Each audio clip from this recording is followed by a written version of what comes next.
Most paintings tell you exactly what you're supposed to feel. The hero looks brave. The villain looks cruel. The victim looks afraid. This painting does none of those things. Instead, it hides the one detail you expect to see the most.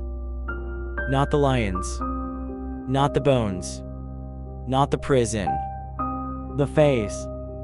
At first glance, Daniel in the lion's den appears to be a simple illustration of a famous biblical story. A man stands inside a pit surrounded by hungry lions. It seems familiar, almost predictable. But the longer you look, the stranger it becomes. Because nothing in this room behaves the way you expect. Daniel doesn't fight. He doesn't run. He doesn't even look at the animals surrounding him. His back is turned toward us, his hands rest calmly behind him, and his head is slightly lowered. From where we stand, we can never see his expression. That single artistic decision transforms the entire painting. It forces us to ask a question that no one can answer. What was Daniel really feeling? Was he terrified? Was he silently praying? Or had he reached a kind of peace that fear could no longer disturb? The painting never tells us. And perhaps that is why it has fascinated viewers for more than a century. Painted in 1872 by the British artist Briton Rivière, this masterpiece wasn't created merely to illustrate scripture. Riviere was known for something unusual among Victorian painters. He understood animals better than almost anyone of his generation. While many artists treated animals as background decoration, Riviere believed they deserved the same attention as human subjects. He spent years studying living creatures, carefully observing their movements, posture, and expressions. Lions, dogs, wolves, deer, he watched them patiently, filling sketchbooks with studies long before they appeared on canvas. That dedication is impossible to miss here. Look closely at the lions. No two are alike. One crouches low, its muscles tense beneath its skin. Another lifts its head as if listening to something beyond the walls. One fixes its eyes on Daniel without moving, almost as though it cannot understand why this man refuses to panic. Others remain hidden in shadow, their bodies barely visible, reminding us that danger doesn't always announce itself. These are not imaginary beasts. They feel alive. Every muscle appears heavy with strength. Every paw seems capable of movement. Even in complete stillness, the room feels restless. And then your eyes fall to the floor. Scattered across the stone are human bones. They're easy to overlook at first. But once you notice them, they change everything. The bones are silent evidence that this is no ordinary prison. Someone was here before Daniel. Many people, in fact. None of them walked out. Without showing a single drop of blood, Riviere quietly tells us exactly how impossible this situation is. The bones become the painting's most chilling detail. They remind us that Daniel isn't standing where hope usually survives. He's standing where hope has already died countless times before. Light enters from the side of the chamber, touching only parts of Daniel's robe and hair. The rest of the den remains swallowed by darkness. It isn't dramatic light. It isn't heavenly light pouring down from the sky. It's subtle, almost fragile, just enough to separate one man from the shadows surrounding him. Victorian audiences immediately recognized the biblical story. But Riviere wasn't interested in illustrating the miracle itself. He became fascinated by the moment before anyone knew how the story would end. The longest night. The quietest moment. The terrifying hours between the sentence and the sunrise. That choice makes this painting feel surprisingly modern. Because everyone understands what it means to wait through a night without knowing what tomorrow brings. Whether it's illness, loss, failure, or fear, every person eventually faces a moment when there are no guarantees. That is the space Riviere paints. Not victory, not defeat, only uncertainty. To appreciate the painting fully, we need to understand the man standing inside that den. Daniel was no ordinary prisoner. According to the biblical book of Daniel, he had risen to one of the highest positions in the kingdom through wisdom, honesty, and remarkable judgment. His success earned him respect from the king, but it also earned him dangerous enemies. The officials around him searched desperately for corruption. They examined his work. They watched his decisions. They looked for a mistake that would destroy his reputation. They found nothing. His greatest strength became their greatest frustration. So instead of accusing Daniel of dishonesty, they decided to use his faith against him. They persuaded King Darius to approve a law declaring that, for 30 days, no one could pray to any god or person except the king himself. Breaking that law carried only one punishment: the lion's den. It was a carefully designed trap. They knew Daniel well. He never abandoned his beliefs simply to save his own life. And they were right.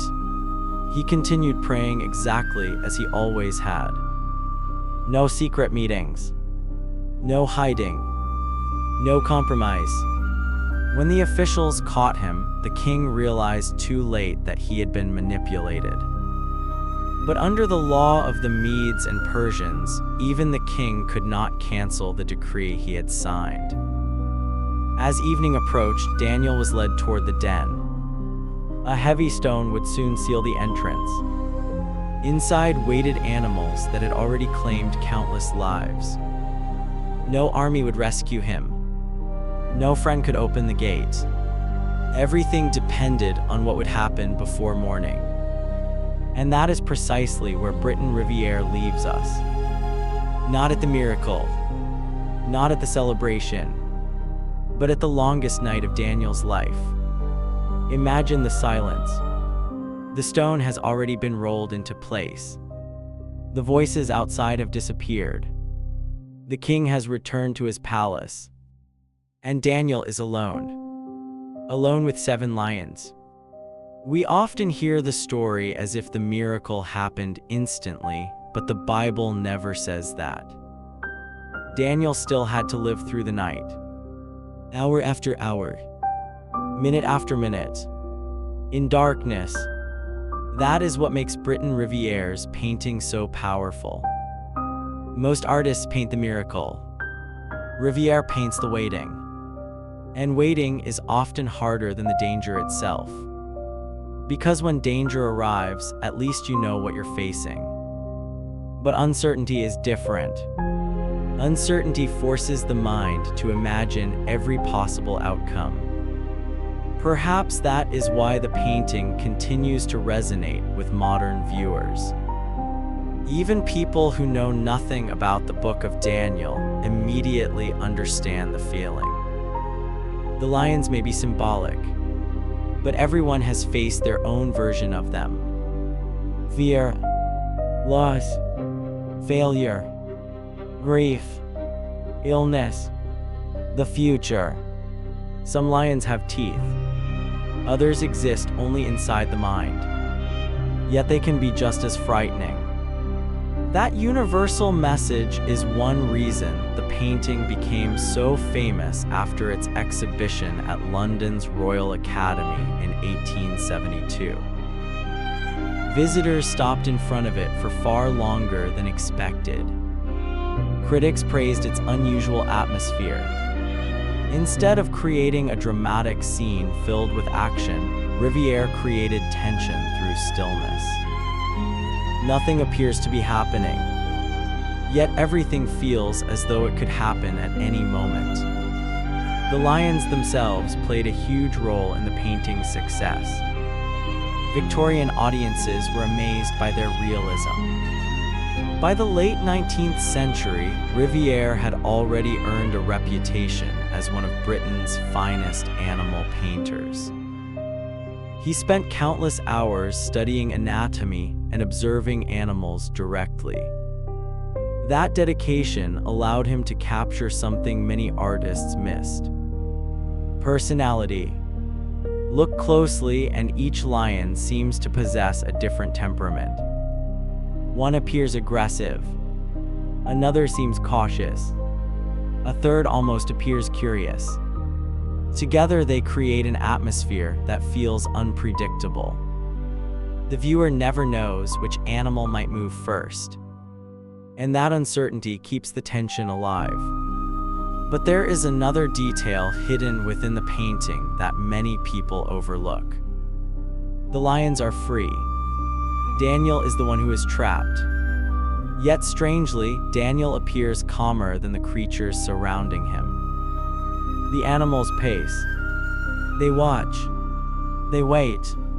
Daniel simply stands. The contrast is remarkable. Physically, he is the weakest figure in the room. Yet emotionally, he feels like the strongest. That reversal is the true subject of the painting. Not physical power, inner strength, the ability to remain steady when everything around you becomes unstable. Years later, Riviere returned to the same biblical story and painted another work known as Daniel's Answer to the King. The mood could not be more different. Morning has arrived. The crisis is over. The king appears. The miracle has been revealed. It is a beautiful painting. But many art historians and collectors continue to prefer the earlier work. Why? Because questions are often more powerful than answers. The second painting tells us what happened. The first painting asks us what we would do. Would we stand as calmly as Daniel? Would we keep our convictions? Would we remain still when fear surrounded us? Those questions linger long after the viewer leaves the gallery. More than 150 years have passed since Riviere first unveiled Daniel in the lion's den. Empires have risen and fallen. Technologies have transformed the world. Generations have come and gone. Yet the painting still feels relevant. Not because everyone believes the same religious story, but because everyone understands courage. Real courage is rarely loud. It doesn't always look heroic. Sometimes courage is simply remaining standing when every reason to collapse is right in front of you. That is what Riviere captured. A man who has no visible weapon, no army, no escape, no guarantee, and yet he refuses to surrender to fear. The most remarkable thing about the painting is that Daniel never looks at us. For more than a century, viewers have searched for his expressio, but Riviere never allows us to see it. Instead, he leaves an empty space for our own imagination. And perhaps that was his intention all along. Because the moment we begin wondering what Daniel is feeling, we inevitably begin wondering what we would feel. The painting stops being about a man from ancient Babylon. It becomes a mirror, a reflection of our own fears, our own doubts, our own moments of uncertainty. That is why this masterpiece has endured.